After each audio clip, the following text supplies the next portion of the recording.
what does Korea do? I don't know. It kind of organically evolved into a major powerhouse.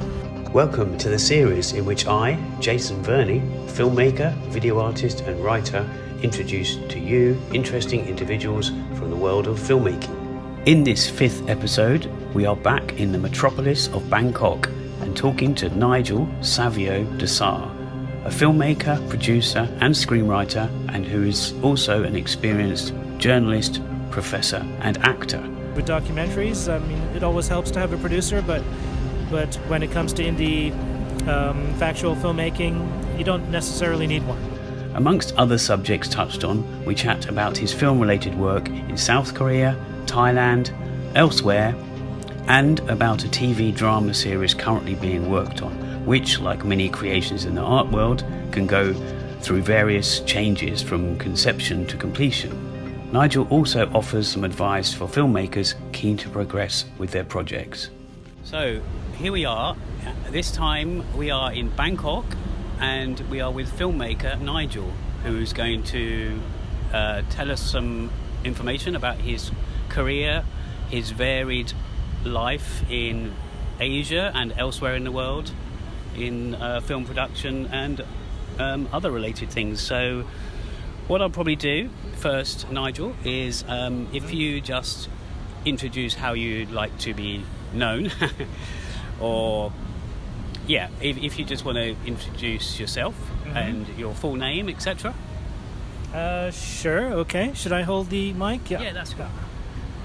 Hello. So, well, my full name is Nigel Savio D'Sa. I hail from Canada, but I was born in London, England. And as Jason mentioned, I'm a filmmaker. So I graduated in film production at the University of British Columbia in Vancouver. But I've also majored in literature, and I have a kind of academic career alongside my filmmaking career. So since my late 20s, I moved to Asia, mostly South Korea, and I've been teaching film and literature in South Korea since the early 2000s. I've also been working in film in South Korea since the early 2000s. I had a production company there, produced a major Korean film and a few short films as well. Let's see, what else can I say? Worked for the government in Korea at the Korean Film Council, promoting Korean films overseas. And more recently, I've moved to Bangkok, Thailand. So I'm here trying to get back into filmmaking, well, actually television production, and that's my new adventure. Yeah, okay, thanks, Nigel. Yeah, you mentioned that you didn't mention this, sorry. We met in Korea in Busan International Film Festival at least once or twice, and you mentioned that you were working in Korea at the time, but was it, even when I met you, were you doing what you just mentioned, or were you kind of on a hiatus, or were you doing the film festival rounds? Because at that time I don't you know. had that. Give me a time frame. Yeah, I know. Was it 2014, 15, or is it 13 even? Maybe it was. I'm not sure. I was kind of maybe retiring from film or taking a long hiatus. I kind of made a couple of films and was looking for a new project, but by that time the film industry in South Korea had consolidated quite a bit. It wasn't the same landscape when I first arrived, when things were a bit more indie and there was a lot of venture capital and artistic directors and writers could possibly get their films made. So by the 2010s it was much harder, and at that time I had kind of moved to the margins of the film industry, focused more on teaching at universities, but still visited all the festivals, and I think I was still working at Busan as their copy editor at the time. So that's when I met you. Yeah, maybe that's what it was then. I do recall. Yeah, you mentioned as well that you mentioned a major Korean feature film. Are you okay to mention that title? Was it a success in general? Was it success in Korea or more outside Korea? Was it a bit of both? It was a local production, not really intended for the overseas market. It's called Shotgun Love in English. The Korean title is Sarangi Musawo, and it's a romantic comedy. So it came out in 2012. We worked with Latte Entertainment, and we got a pretty wide release, maybe 300 screens nationwide. So did it do well? I think no. I mean, it opened at number one, but it didn't last long in theaters. So, and to be frank, it was bad timing. It was also like the weekend of the Japanese tsunami and earthquakes, so a lot of Koreans were not going to theaters. They were staying home watching the news with their families, and that was my first experience with a feature film. After that, I made a documentary feature, pretty indie, that premiered in Jeonju Film Festival, and then a couple of shorts, and then kind of stopped making films in South Korea. Yeah. Okay, well, yeah. I mean, it's quite funny that we've got this connection with Korea and films, of course, and also we actually, although it wasn't today, it was a few months ago. We actually bumped into each other in Bangkok, and unexpectedly. So it was kind of a strange twist of fate that we met up like this. The reason I'm saying that is because I wanted to ask about your going back to. You studied film production, and the reason I'm saying it's different countries, but you did it at UBC in Vancouver. Yeah, that's right. And UBC. Now, I wondered, how has that helped you? How has it helped you in things like directing? So not just film production. Mm-hmm. I mean, I know you learn all different aspects, but how has that? I mean, what did you take away from it, mostly? Oh, okay. Well, I guess I retained some of the fundamentals of filmmaking from my sojourn in Vancouver. I mean, some education's always better than none. So I mean, the program at UBC was very practical. It was technically oriented. We were making films. It was a bit dated. It was like the late 90s, and we were still editing on flatbeds with real celluloid. So things have changed since. But yeah, I mean, the basics of story design and editing and shooting are universal. So if you go to school, it's definitely going to help you if your career is in filmmaking. Yep, thanks, Nigel. I'm just going to... Yeah, well, I actually did wonder... obviously, like I said before, we've met in Korea, and you've mentioned your connection with Korea, but how did that come about, your getting into that sort of industry in general? I mean, apart from the fact you've been to film production in Vancouver, you've been educated in film production, how did you actually get into the business that you were in? That's a good question, and kind of like bumping into you, it was serendipity, synchronicity, a series of accidents that kind of got me more and more into the Korean film industry. But I guess the main thing was I was a journalist, and I'd started writing for local magazines while I was living in Seoul, and eventually started doing a lot of Korean film coverage. And because I was attending festivals, I ran into other journalists and got an offer to write with The Hollywood Reporter as a stringer, occasionally for Busan and a few other festivals. And so as my journalistic career took off, I came to the attention of KOFIC, the Korean Film Council. They needed a writer, and through a friend who was already working there, I got on board with them and started writing for their website. And the great thing about KOFIC is you gradually meet everyone in the film industry. It's not it's not. It's everyone knows everyone in the film industry in South Korea. So it's good. It was good to meet people on a first name basis, and then find out who you click with. And eventually, I found 2 interesting Korean directors who I really got along with, and we decided to start a company together called We Pictures, and that's what led to Shotgun Love and a few other things. Yeah, it's Korean Film Council, KOBIS, KOFIC. Sorry, I remember they're quite a big thing in Korea, of course, because they are the Film Council. But I remember they actually had, just going a bit off topic here, but they used to have a monthly newsletter, and that. No, they had like an iPad version, KOBIS. Were you involved? Were your articles in that, or was that before or after, or was that a different publication to what you were physically involved with? No, there was. I was there during that time period, so occasionally my articles would be part of the newsletter. I think D'Sa Paquette ran the newsletter mostly, and then I contributed some of my articles, or whichever ones he liked. So yeah. Yeah, we've got some mutual friends again connected to KOFIC. We got Piers Conran.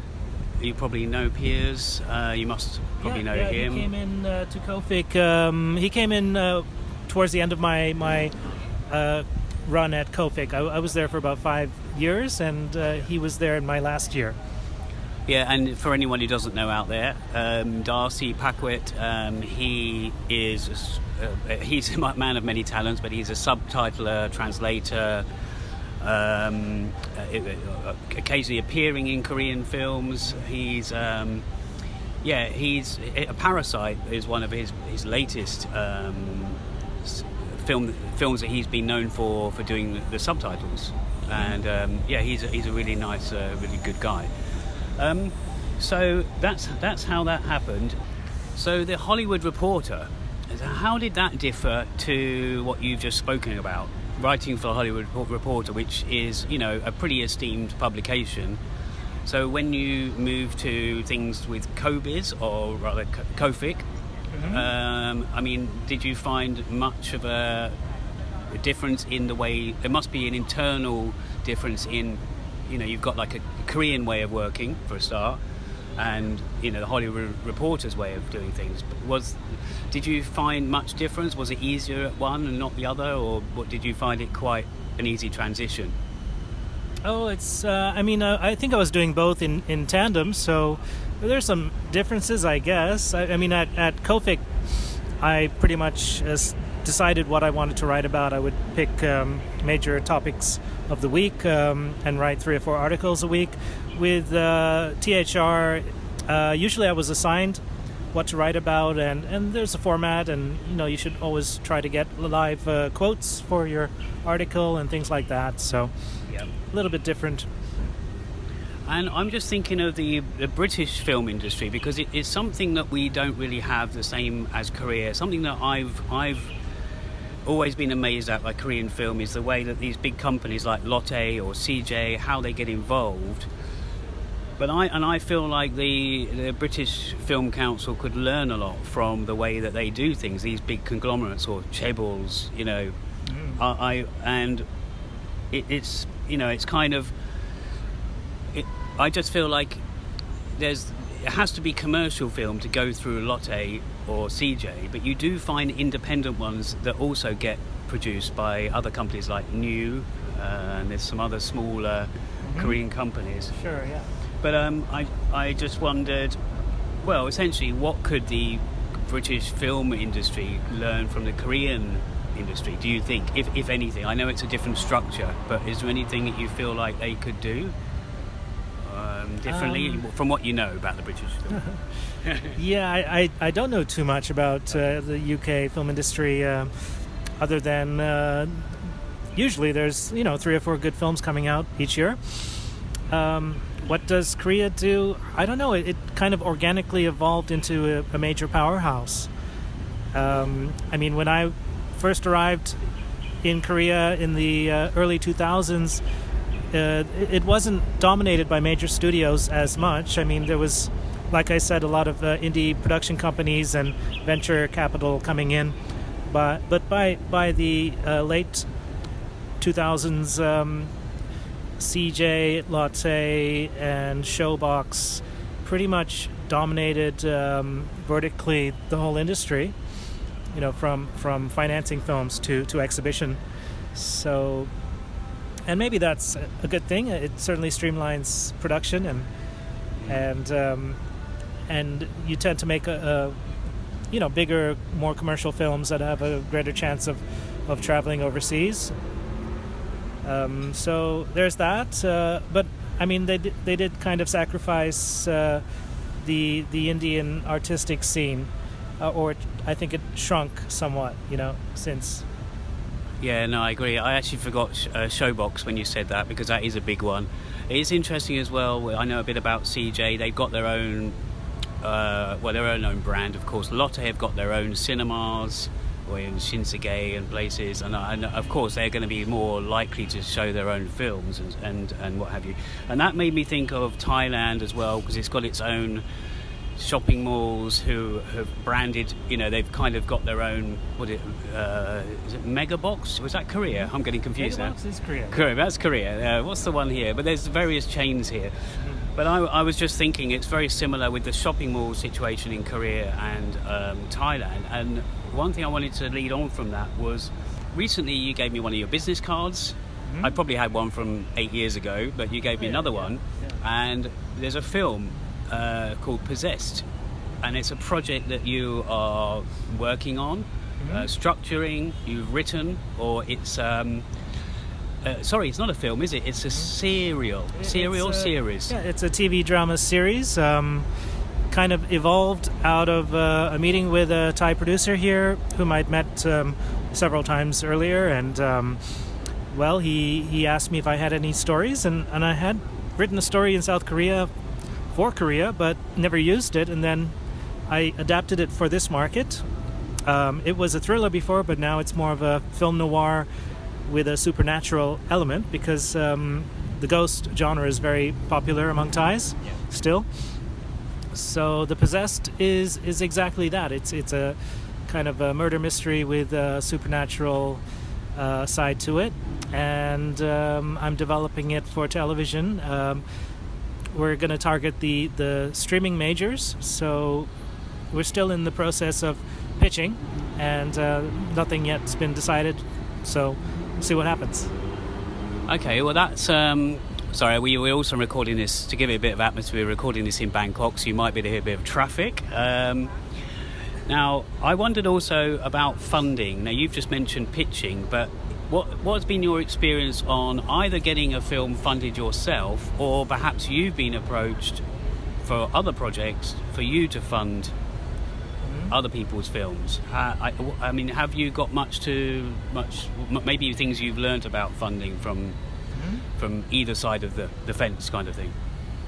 What can I say? It's always a tricky business, financing films, and I mean, in Korea I was a producer, which is it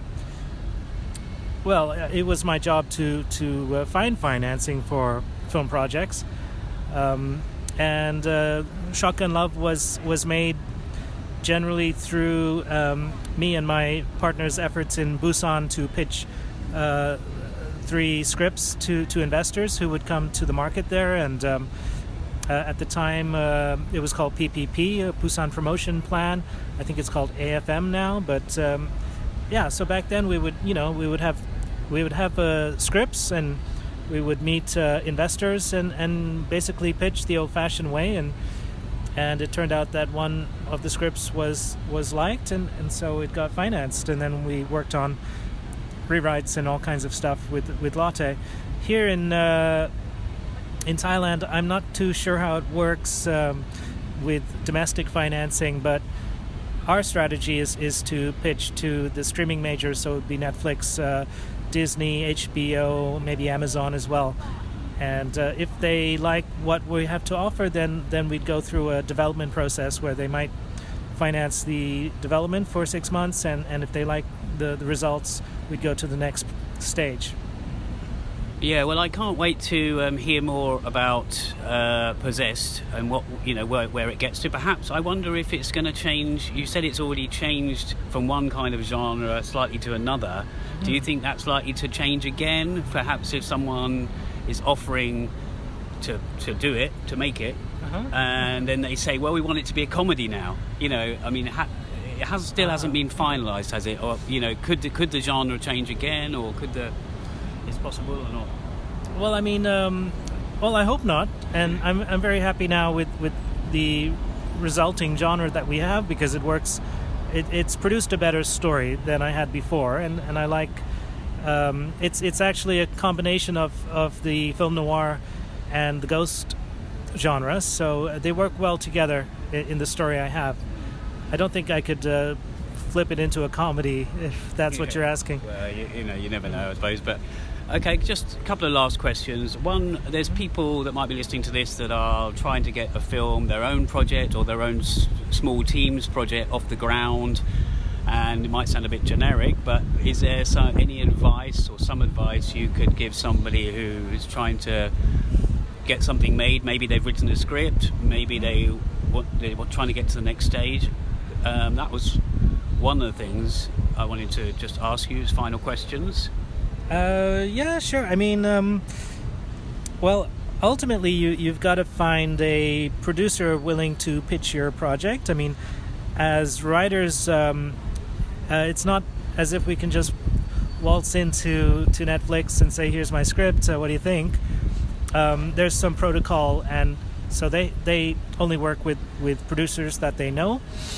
So if you do have a script, my advice would first be read Story by Robert Mackey and understand 3-act structure, because most of the streaming majors, they're pretty much formatted, and they're looking for story design that's based on 3-act structure.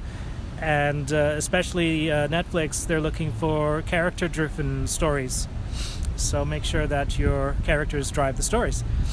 What else? And then, well, I mean, if you're a local filmmaker, look around you at production companies that have made successful films, and maybe you could approach them. And if you know someone who knows someone, that would be a way in. But generally, you have to have a producer on board first to get your story looked at by any of the streaming majors or even major film investors.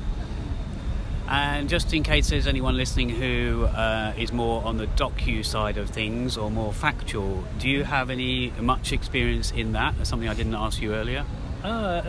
Documentary, yeah, that's a bit different, and quite often with documentaries, you can have some footage already shot in the bag, and in that case, I'd recommend looking at documentary support programs. Well, in Asia there are many. You could look at Busan has a documentary support program, so you can submit your rough cut or your footage, and maybe they will support the completion of your documentary. If you don't have any footage, you can still submit what you have in terms of a script to them, and they might support the development of the script.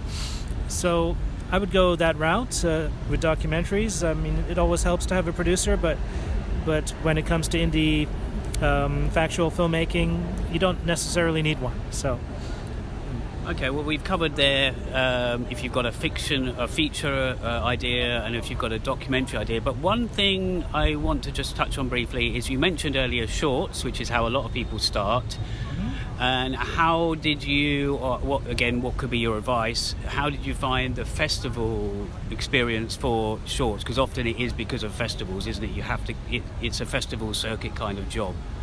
Unless you're lucky enough to get it onto Netflix, because they do take shorts. But back then, when you were making them, do you have any experience or stories to? Yeah, I mean, I guess most filmmakers start out with shorts, and when I was in film school in Vancouver, one of our assignments for the year was to produce a short film. We did, and it got selected in the Toronto Film Fest.